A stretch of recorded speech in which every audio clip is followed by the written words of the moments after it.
I've been involved in Woodlake. I've been a resident there for 25 years. The community in general just hadn't had any investment, hadn't been developed. There's been virtually no development there in the past 10 years. There was a filing of bankruptcy, and it appeared that there was money being siphoned out of the community, not being invested in the community. So obviously you're going to have maintenance issues and various things, and one of them was the dam. And obviously the part of that was the dam being breached, and that led to lack of water in the lake. And when you have a lakeside community with no lake, that's a big problem. Things are progressing rapidly, and we're multitasking. When I first became involved in the Woodlake project a couple years ago, I never realized how complex of a legal situation it would actually be. After the foreclosure, our first hurdle was to really understand what Woodlake Corporation really still owned. There had been bankruptcies previously, there had been transfers in and out, there's liens on the property, there's been a dam breach, there's legalities surrounding that. So we really had to untangle some of those legal complexities and research titles, confirm legal descriptions, and really get a handle on what Woodlake still owned and what transferred to Atlantic National. So a couple things we're working on currently is just trying to get the golf course back up and running for the community and the residents that live there. So we're getting a bush hog out to mow back a bunch of the grounds and the fairways to see what kind of grass we actually have there.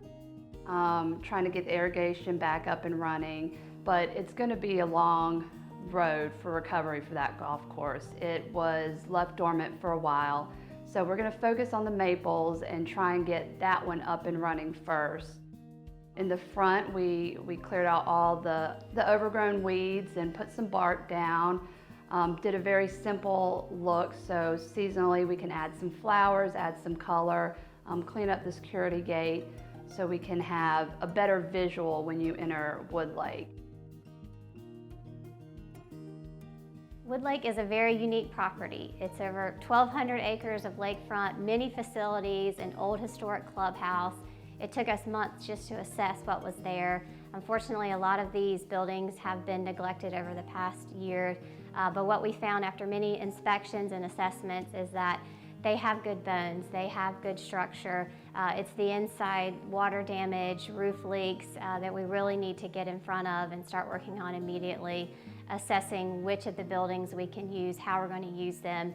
It's important for us to poll the community, find out what they want to see in some of these facilities, and start putting things back together. We grew up there. We would park our boat, we'd get out in the pool house, we'd get ourselves a strawberry banana daiquiri, and we'd enjoy the facilities of the clubhouse and the pool. And we want that for future residents and guests as well. I've been really impressed working with the Woodlake community. We've worked with a few key residents, and I'm really impressed by the volunteers that have donated their time, their money to get some of these amenities back to the community.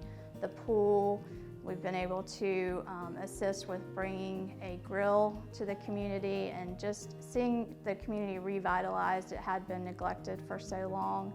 Growing up in Woodlake, we were able to see Woodlake in its heyday with a lake and being able to enjoy sunset cruises and just seeing how beautiful the lake actually was, and just being able to clear some of these hurdles, legal and otherwise, just to bring that back to the community. We've already had people reaching out to us, people who want to help us develop, revitalize Woodlake, and really take it to the next level.